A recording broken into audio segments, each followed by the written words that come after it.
DK Shivakumar ಅವರ ರಾಜ್ಯಭಾರ ಇವತ್ತಿನಿಂದ ಕರ್ನಾಟಕದಲ್ಲಿ. ಈಗ ಡಿಕೆ ಶಿವಕುಮಾರ್ ಅವರ ಜೊತೆ ಯಾವೆಲ್ಲ ಸಚಿವರು ಪ್ರಮಾಣ ವಚನವನ್ನ ಸ್ವೀಕರಿಸುತ್ತಾರೆ, ಅಧಿಕೃತ ಸಚಿವರ ಪಟ್ಟಿ ಏನಿದೆ ಇದು ಈಗಾಗಲೇ ಡಿಕೆ ಶಿವಕುಮಾರ್ ಅವರಿಗೆ ತಲುಪಿದೆ. ರಾಜ್ಯಪಾಲರಿಗೆ ಈ ಅಧಿಕೃತ ಸಚಿವರ ಪಟ್ಟಿಯನ್ನ ಕಳಿಸಲಾಗಿದೆ. ಏಷ್ಯಾನೆಟ್ ಸುವರ್ಣ ನ್ಯೂಸ್ಗೆ ಇದು ಲಭ್ಯ ಆಗಿದೆ. 13 ಸಚಿವರ ಪಟ್ಟಿ. ಡಿಕೆ ಶಿವಕುಮಾರ್ ಸರ್ಕಾರದಲ್ಲಿ ಯಾರ್ಯಾರು ಸಚಿವರು ಅನ್ನೋದು: Ramalinga Reddy, MB Patil, Eshwar Khandre, Priyank Kharge, UT Khader, Byrathi Suresh, Yathindra, KJ George, Krishna Byregowda, ಹೀಗೆ 13 ಸಚಿವರ ಪಟ್ಟಿ ಡಿಕೆ ಶಿವಕುಮಾರ್ಗೆ ತಲುಪಿದೆ. 13 ಸಚಿವರ ಪಟ್ಟಿಯನ್ನ ನೋಡ್ತಾ ಇದ್ದೀರಿ ನೀವು ಏಷ್ಯಾನೆಟ್ ಸುವರ್ಣ ನ್ಯೂಸ್ನ ಸ್ಕ್ರೀನ್ ಮೇಲೆ. ಎಕ್ಸ್ಕ್ಲೂಸಿವ್ ಆಗಿ 14 ಮಂದಿ ಸಚಿವರ ಪಟ್ಟಿ ಏಷ್ಯಾನೆಟ್ ಸುವರ್ಣ ನ್ಯೂಸ್ನ ಸ್ಕ್ರೀನ್ ಮೇಲೆ ಕಾಣಿಸ್ತಾ ಇದೆ ನೋಡಿ. ಮೊನ್ನೆಯಿಂದಲೂ ಬಹಳ ಜೋರಾಗಿ ಚರ್ಚೆ ಆಗಿದೆ. ಮೊದಲ ಹಂತದಲ್ಲಿ ಯಾರ್ಯಾರಿಗೆ ಸಚಿವ ಸ್ಥಾನ ಸಿಗುತ್ತೆ ಅಂತ ಅಳೆದು ತೂಗಿ ಸಭೆಗಳ ಮೇಲೆ ಸಭೆ ಮಾಡಿ ಹೈಕಮಾಂಡ್ ಪಟ್ಟಿಯನ್ನ ರೆಡಿ ಮಾಡಿದೆ. ಮೊದಲ ಹೆಸರು ಡಿಕೆ ಶಿವಕುಮಾರ್.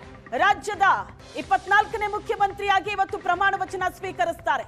ಅವರ ಜೊತೆಯಲ್ಲಿ ಒಟ್ಟು 13 ಜನ ಸಚಿವರು ಪ್ರಮಾಣ ವಚನವನ್ನ ಸ್ವೀಕರಿಸಲಿದ್ದಾರೆ. ಡಾಕ್ಟರ್ ಜಿ ಪರಮೇಶ್ವರ್ ಅವರ ಹೆಸರು ಡೆಪ್ಯೂಟಿ ಚೀಫ್ ಮಿನಿಸ್ಟರ್, ಡಿಸಿಎಂ ಆಗಿ ಅಧಿಕಾರವನ್ನ ಸ್ವೀಕಾರ ಮಾಡಲಿದ್ದಾರೆ.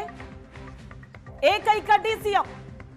3-4 ಡಿಸಿಎಂ ಹುದ್ದೆಗಳಿಗಾಗಿ ಪ್ರಯತ್ನ ನಡೀತಾ ಇದೆ ಅಂತ ಹೇಳಲಾಗಿತ್ತು. ಡಿಸಿಎಂ ಹುದ್ದೆಗಾಗಿ ತೀವ್ರ ಪೈಪೋಟಿ ಏರ್ಪಟ್ಟ ಹಿನ್ನೆಲೆ ಡಿಸಿಎಂ ಹುದ್ದೆ ಸೃಷ್ಟಿಯೇ ಬೇಡ ಅಂತ ಹೈಕಮಾಂಡ್ ಸುಮ್ಮನಾಗಿತ್ತು. ಆದ್ರೆ ಪರಮೇಶ್ವರ್ ಅವರ ಹೆಸರು ಈ ಬಾರಿಯೂ ಕೂಡ ಮುಖ್ಯಮಂತ್ರಿ ಲಿಸ್ಟ್ ಅಲ್ಲಿತ್ತು. ಅವರ ಬೆಂಬಲಿಗರು ಮುಖ್ಯಮಂತ್ರಿ ಆಗಬೇಕು ಡಾಕ್ಟರ್ ಜಿ ಪರಮೇಶ್ವರ್ ಅವರು ಅಂತ ಒತ್ತಡ ಹಾಕಿದ್ರು. 6 ಬಾರಿ ಶಾಸಕರಾಗಿದ್ದವರು. ಈ ಹಿಂದೆಯೂ 2 ಬಾರಿ ಪರಮೇಶ್ವರ್ ಅವರು ಇನ್ನೇನು ಮುಖ್ಯಮಂತ್ರಿ ಆಗ್ತಾರೆ ಅಂತಿರೋವಾಗ್ಲೇ ಅವಕಾಶ ಕೈ ತಪ್ಪಿದೆ. ಈಗ ಅವರಿಗೆ ಡಿಸಿಎಂ ಹುದ್ದೆಯಾದ್ರೂ ಕೊಡ್ಲೇಬೇಕು ಅಂತ ಒತ್ತಡ ಹಾಕಿದ ಹಿನ್ನೆಲೆ ಈಗ deputy chief minister doctor G Parameshwar ಅವರು, ಅದರ ಜೊತೆಗೆ ಪ್ರಿಯಾಂಕ್ ಖರ್ಗೆ,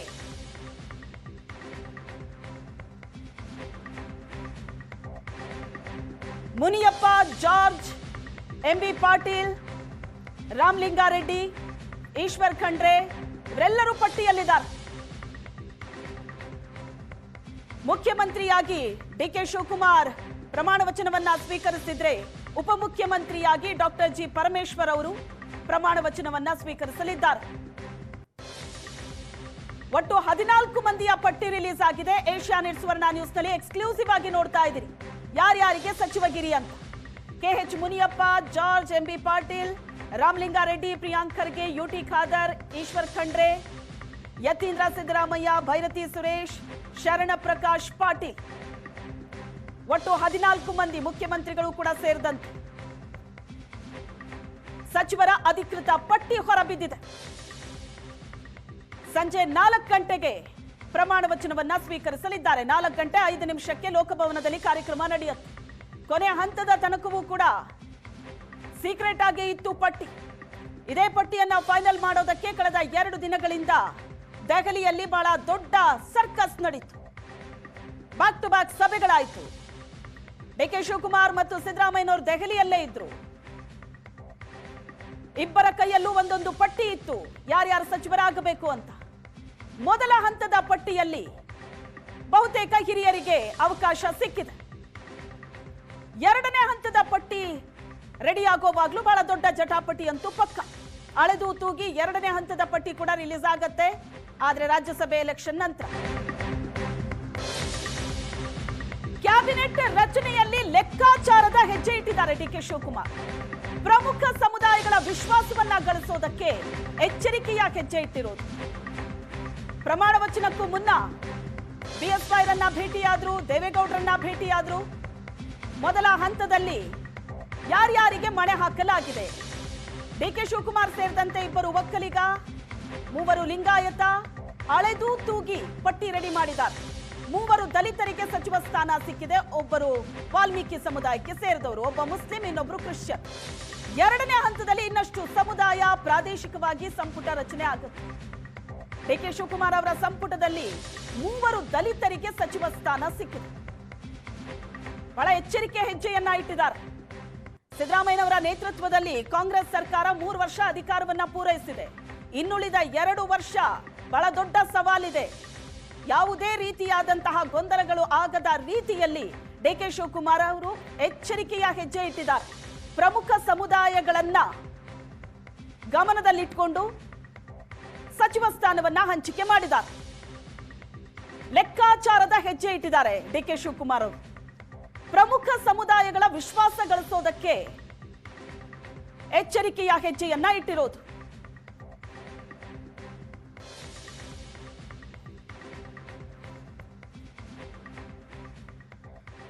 ಈ ಬಗ್ಗೆ ಹೆಚ್ಚಿನ ಡೀಟೇಲ್ಸ್ ಅನ್ನ ಕೊಡ್ತಾರೆ ಪೊಲಿಟಿಕಲ್ ಬ್ಯೂರೋ ಹೆಡ್ ಆನಂದ್ ಬೈದನ್ ಮನೆ ಸಂಪರ್ಕದಲ್ಲಿದ್ದಾರೆ. ಆನಂದ್, ಸಚಿವರ ಅಧಿಕೃತ ಪಟ್ಟಿ ಅಂತೂ ಹೊರಬಿದ್ದಿದೆ. ಬಹಳ ಎಚ್ಚರಿಕೆಯಿಂದ ಅಳದು ತೂಗಿ ಸಚಿವ ಸ್ಥಾನವನ್ನ ಕೊಟ್ಟಿದ್ದಾರೆ. ಅಂದ್ರೆ ಪ್ರಮುಖ ಸಮುದಾಯಗಳು ಎಲ್ಲೂ ಕೂಡ ಕಡೆಗಣಿಸಬಾರದು ಅನ್ನೋ ನಿಟ್ಟಿನಲ್ಲಿ ಪ್ರಮುಖ ಸಮುದಾಯಗಳಿಗೆ ಮಣೆ ಹಾಕಿದ್ದಾರೆ. ಒಟ್ಟಾರೆ ಸಚಿವರ ಪಟ್ಟಿಯನ್ನ ನೋಡ್ತಾ ಇದ್ರೆ ಯಾವ ರೀತಿ ಲೆಕ್ಕಾಚಾರ ಇದೆ ಆ ಪಟ್ಟಿಯಲ್ಲಿ? ಈ ಮೊದಲ ಪಟ್ಟಿಯನ್ನು ಗಮನಿಸ್ತಾ ಇದ್ದರೆ ಸಾಮಾಜಿಕ ನ್ಯಾಯ ಜೊತೆಗೆ ಒಂದು ರೀತಿ ಜಾತಿ ಸಮೀಕರಣವನ್ನು ಬಹಳ ಪ್ರಮುಖವಾಗಿ ಇಲ್ಲಿ ಆದ್ಯತೆ ಮೇಲೆ ಪರಿಗಣಿಸಲಾಗಿದೆ. ಮೊದಲ ಪಟ್ಟಿಯಲ್ಲಿ ಪ್ರಮುಖ ಸಮುದಾಯಗಳು ಅಂದರೆ ರಾಜ್ಯದಲ್ಲಿರ್ತಕ್ಕಂಥ ಪ್ರಮುಖ ಸಮುದಾಯ ಆಗಿರ್ತಕ್ಕಂಥ ಲಿಂಗಾಯತ, ಒಕ್ಕಲಿಗ ಸಮುದಾಯಕ್ಕೆ 3 ಸ್ಥಾನಗಳು ಸಿಕ್ಕಿದೆ. ಅಂದರೆ ಒಕ್ಕಲಿಗರಿಗೆ ಮುಖ್ಯಮಂತ್ರಿ ಸಹಿತ 3 ಸ್ಥಾನಗಳು ಲಭ್ಯವಾದಂತಾಗಿದೆ. ಜೊತೆಗೆ ಲಿಂಗಾಯತ ಸಮುದಾಯಕ್ಕೆ 3 ಮತ್ತು ಕುರುಬ ಸಮುದಾಯಕ್ಕೆ 2, ಮುಸ್ಲಿಂ 1, ಕ್ರಿಶ್ಚಿಯನ್ 1, ಹೀಗೆ ಜಾತಿ ಸಮೀಕರಣದ ಆಧಾರದ ಮೇಲೆ ಪಟ್ಟಿಯನ್ನು ಸಿದ್ಧಪಡಿಸಲಾಗಿದೆ. ಮುಖ್ಯವಾಗಿ ಈ ಒಂದು ಪಟ್ಟಿಯನ್ನು ಸಿದ್ಧಪಡಿಸುವಾಗ ಪ್ರಾದೇಶಿಕತೆಗೆ ಬದಲು ಹಿರಿಯರಿಗೆ ಆದ್ಯತೆ ಕೊಟ್ಟಿರ್ತಕ್ಕಂಥ ಬಹಳ ಸ್ಪಷ್ಟವಾಗಿ ಕಂಡು ಬರ್ತಾ ಇದೆ. ಯಾಕೆಂದರೆ ಕಳೆದ ಸಂಪುಟದಲ್ಲಿದ್ದಂಥ ಸಚಿವರಿಗೆ ಈ ಬಾರಿ ಅವಕಾಶ ಕೊಟ್ಟಿರ್ತಕ್ಕಂಥದ್ದು ಇಲ್ಲಿ ಬಹಳ ಮುಖ್ಯ. ಸ್ಪೀಕರ್ ಆಗಿರ್ತಕ್ಕಂಥ UT ಖಾದರ್ಗೆ ಅವಕಾಶ ಕೊಡೋದ್ರ ಮೂಲಕ ಮುಸ್ಲಿಂ ನಾಯಕತ್ವದಲ್ಲಿ ಒಂದಷ್ಟು ಬದಲಾವಣೆಯ ಸುಳಿವನ್ನು ಕೂಡ AICC ನಾಯಕರು ನೀಡಿದ್ದಾರೆ. ಜೊತೆಗೆ ಪ್ರಮುಖ ಸಮುದಾಯವಾಗಿರ್ತಕ್ಕಂಥ ಲಿಂಗಾಯತ ಸಮುದಾಯಕ್ಕೆ 3 ಸ್ಥಾನವನ್ನು ಕೂಡ ಕೊಡಲಾಗಿದೆ. 2 ಒಕ್ಕಲಿಗ ಪ್ಲಸ್ 1 ಅಂದರೆ 3 ಸ್ಥಾನಗಳು ಒಕ್ಕಲಿಗರಿಗೆ ಲಭ್ಯ ಆಗ್ತಾ ಇದೆ. ಮತ್ತು ಯತೀಂದ್ರ ಸಿದ್ದರಾಮಯ್ಯ ಮತ್ತು ಭೈರತಿ ಅವರನ್ನು ಒಳಗೊಂಡಂತೆ ಕುರುಬ ಸಮುದಾಯಕ್ಕೆ 2 ಸ್ಥಾನ. ಅಂದರೆ ಕಳೆದ ಸಚಿವ ಸಂಪುಟದಲ್ಲಿ ಸುಮಾರು 17 ಜನ ಅಹಿಂದ ವರ್ಗಕ್ಕೆ ಸೇರಿರ್ತಕ್ಕಂಥವ್ರು ಇದ್ರು.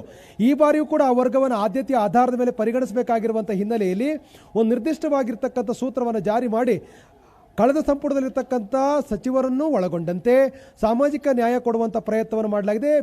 ಬೆಂಗಳೂರಿನ ಮಟ್ಟಿಗೆ ಯೋಚನೆ ಮಾಡೋದಾದರೆ GBA ಚುನಾವಣೆ ಈಗ ಮುಂದಿರ್ತಕ್ಕಂಥ ಆ ಕಾರಣಕ್ಕಾಗಿ ಇಲ್ಲಿ ಕೃಷ್ಣ ಬೈರೇಗೌಡರು ಇರ್ಬೋದು, ರಾಮಲಿಂಗಾರೆಡ್ಡಿ ಇರ್ಬೋದು, ಭೈರತಿ ಇರ್ಬೋದು, ಹೀಗೆ ಈ 3 ಜನರನ್ನು ಕೂಡ ಬೆಂಗಳೂರು ನಗರದಿಂದ ಆಯ್ಕೆ ಮಾಡ್ತಕ್ಕಂಥ ನಿರ್ಧಾರವನ್ನು ಮಾಡಲಾಗಿದೆ. ಅಂದರೆ ಚುನಾವಣೆಯನ್ನು ಕೂಡ ದೃಷ್ಟಿಯಲ್ಲಿಟ್ಟುಕೊಂಡು ಈ ಥರದ ತೀರ್ಮಾನ ತೆಗೆದುಕೊಳ್ಳಲಾಗಿದೆ. ಶರಣ್ ಪ್ರಕಾಶ್ ಪಾಟೀಲ್, ಈಶ್ವರ್ ಖಂಡ್ರೆ ಸೇರಿದಾಗೆ ಪ್ರಮುಖ ಲಿಂಗಾಯತ ಸಮುದಾಯಕ್ಕೂ ಕೂಡ ಅವಕಾಶ ಕೊಡಿ. ಇವರೆಲ್ಲರೂ ಕೂಡ ಹಿಂದಿನ ಸಚಿವ ಸಂಪುಟದಲ್ಲಿ ಇದ್ದರು. MB ಪಾಟೀಲ್ ಸಹಿತ ಹಿಂದಿನ ಸಚಿವ ಸಂಪುಟದಲ್ಲಿ ಇದ್ರು. ಈಗಲೂ ಕೂಡ ಅವರಿಗೆ ಅವಕಾಶ ಕೊಡೋದ್ರ ಮೂಲಕ ರಾಜ್ಯದ ಪ್ರಮುಖ ಸಮುದಾಯವನ್ನು ವಿಶ್ವಾಸ ಗಳಿಸುವಂತ ಪ್ರಯತ್ನವನ್ನು ಕೂಡ ಮಾಡಲಾಗಿದೆ. ಯಾಕಂದ್ರೆ ಸರಣಿ ಚುನಾವಣೆಗಳು ಇರ್ತಕ್ಕಂಥದ್ದು ಈಗ ಜಿಲ್ಲಾ ಪಂಚಾಯತ್, ತಾಲೂಕು ಪಂಚಾಯತ್ ಸೇರಿದಾಗೆ ಸರಣಿ ಚುನಾವಣೆಗಳು ಇರುವಂತಹ ಹಿನ್ನೆಲೆಯಲ್ಲಿ ಒಂದು ಎಲ್ಲವನ್ನೂ ಕೂಡ ಅಳೆದು ತೂಗಿ ನಿರ್ಧಾರವನ್ನು ತೆಗೆದುಕೊಳ್ಳಬೇಕಾಗುತ್ತೆ. ಏಕಾಏಕಿ ನಿರ್ಧಾರ ಮಾಡ್ಲಿಕ್ಕೆ ಆಗೋದಿಲ್ಲ. ಯಾರದೋ ವಿಶ್ವಾಸಾರ್ಹತೆಗೆ ಪಟ್ಟಿಯನ್ನು ಸಿದ್ಧಪಡಿಸಕ್ಕೆ ಆಗೋದಿಲ್ಲ. ಇಲ್ಲಿ ಸಿದ್ದರಾಮಯ್ಯ ಬಣದಲ್ಲಿ ಗುರುಸ್ಕೊಂಡಿರ್ತಕ್ಕಂಥವ್ರು, ಈ DKC ಬಣದಲ್ಲಿ ಗುರುಸ್ಕೊಂಡಿರ್ತಕ್ಕಂಥವ್ರು, ಹೈಕಮಾಂಡ್ ಅತ್ಯಂತ ಆತ್ಮೀಯವಾಗಿರ್ತಕ್ಕಂಥವ್ರನ್ನು ಒಳಗೊಂಡಿರ್ತಕ್ಕಂಥ ಒಂದಷ್ಟು ಸಾಮಾಜಿಕ ನ್ಯಾಯವಾಗಿರ್ತಕ್ಕಂಥ ಅಂದರೆ ಎಚ್ಚರಿಕೆ ಹೆಜ್ಜೆ ಇಡತಕ್ಕಂಥ ರೀತಿಯಲ್ಲಿ ಒಂದು ನಿರ್ಧಾರವನ್ನು ತೆಗೆದುಕೊಳ್ಳಲಾಗಿದೆ.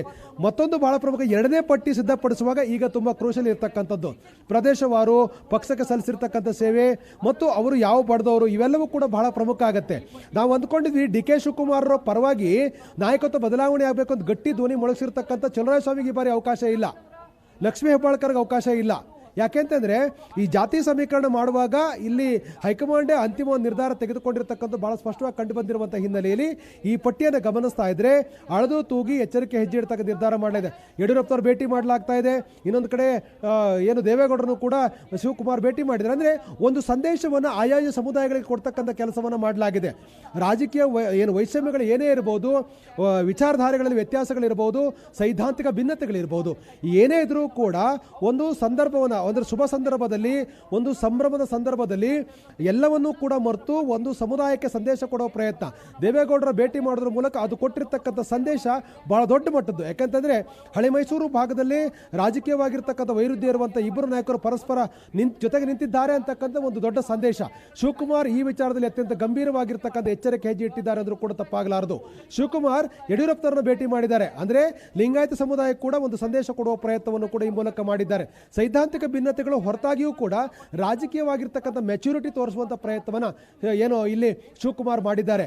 ಮುಖ್ಯವಾಗಿ ಆರಂಭಿಕವಾಗಿ ಅವರು ಸಿದ್ದರಾಮಯ್ಯನವರು ಕೂಡ ಭೇಟಿ ಮಾಡಿದ್ರು. ಯಾಕಂದ್ರೆ ಯಾರನ್ನ ಜೊತೆ ತೆಗೆದುಕೊಂಡು ಹೋಗಬೇಕು ಆ ಸಮುದಾಯಕ್ಕೆ ಕೂಡ ಸಂದೇಶ ಅಂದ್ರೆ ಅಹಿಂದ ವರ್ಗ ಇರ್ಬೋದು, ಲಿಂಗಾಯತ, ಒಕ್ಕಲಿಗ, ಈ ಸಮುದಾಯದ ಪ್ರಭಾವಿ ನಾಯಕರ ಮಾಸ್ ಲೀಡರ್, ನಮ್ಮ ಕಣ್ಣು ಮುಂದಿರ್ತಕ್ಕಂಥ 3 ಪ್ರಭಾವಿ ಮಾಸ್ ಲೀಡರ್ಗಳನ್ನು ಕೂಡ ಶಿವಕುಮಾರ್ ಭೇಟಿ ಮಾಡಿದ್ದಾರೆ. ದೇವೇಗೌಡರು, ಸಿದ್ದರಾಮಯ್ಯ, ಯಡಿಯೂರಪ್ಪರನ್ನು ಭೇಟಿ ಮಾಡೋದ್ರ ಮೂಲಕ ಆಯಾಯ ಸಮುದಾಯಗಳಿಗೆ ಸಂದೇಶ ಕೊಟ್ಟಿದ್ದಾರೆ. ಸದ್ಯಕ್ಕೆ ಇರ್ತಕ್ಕಂಥ 3 ಮಾಸ್ ಲೀಡರ್ಗಳನ್ನು ಈಗಾಗಲೇ ಭೇಟಿ ಮಾಡಿದ್ರು ಶಿವಕುಮಾರ್ ಎಚ್ಚರಿಕೆ ಹೆಜ್ಜೆ ಇಟ್ಟಿದ್ದಾರೆ. ಹೈಕಮಾಂಡ್ ಕೂಡ ಅಳತು ತೂಗಿ ಒಂದು ಸಂಪುಟವನ್ನು ಕೂಡ ಸಿದ್ಧಪಡಿಸುವ ತೀರ್ಮಾನ ಮಾಡಿದೆ. 13+1 ಇವತ್ತು 4:05 ಶಿವಕುಮಾರ್ ಸಂಪುಟ ಅಧಿಕೃತವಾಗಿ ಅಸ್ತಿತ್ವಕ್ಕೆ ಬರ್ತಾ ಇದೆ. ಆ ಮೂಲಕ ಎಚ್ಚರಿಕೆ ಹೆಜ್ಜೆ ಇಡಬೇಕು ಅಂತಕ್ಕಂಥ ಹೈಕಮಾಂಡ್ ನಿರ್ಧಾರ, ನಾಯಕರನ್ನ ವಿಶ್ವಾಸ ತೆಗೆದುಕೊಳ್ತಕ್ಕಂಥ ಮತ್ತೊಂದು ಹೆಜ್ಜೆ, ಜೊತೆಗೆ ಯಾರಿಗೆ ಯಾವ ಸಂದೇಶ ಕೊಡಬೇಕು ಆ ನಿಟ್ಟಲ್ಲೂ ಕೂಡ ಒಂದು ತೀರ್ಮಾನಗಳನ್ನು ಮಾಡಲಾಗಿದೆ. ಬಹಳ ಎಚ್ಚರಿಕೆ ಹೆಜ್ಜೆಯನ್ನ, ಅಂದರೆ ಚುನಾವಣಾ ವರ್ಷವಾಗಿರುವ ಕಾರಣಕ್ಕಾಗಿ ಅತ್ಯಂತ ಗಂಭೀರವಾಗಿರ್ತಕ್ಕಂಥ ಸೂಕ್ಷ್ಮ ಸಂವೇದನೆ ಇರತಕ್ಕಂಥ ಒಂದು ರಾಜಕೀಯ ನಡೆಯನ್ನ ಇಲ್ಲಿ ಅನುಸರಿಸಲಾಗಿದೆ. Shweta, yes, thank you Anand ನಿಮ್ಮೆಲ್ಲ ಡೀಟೇಲ್ಸ್ಗೆ.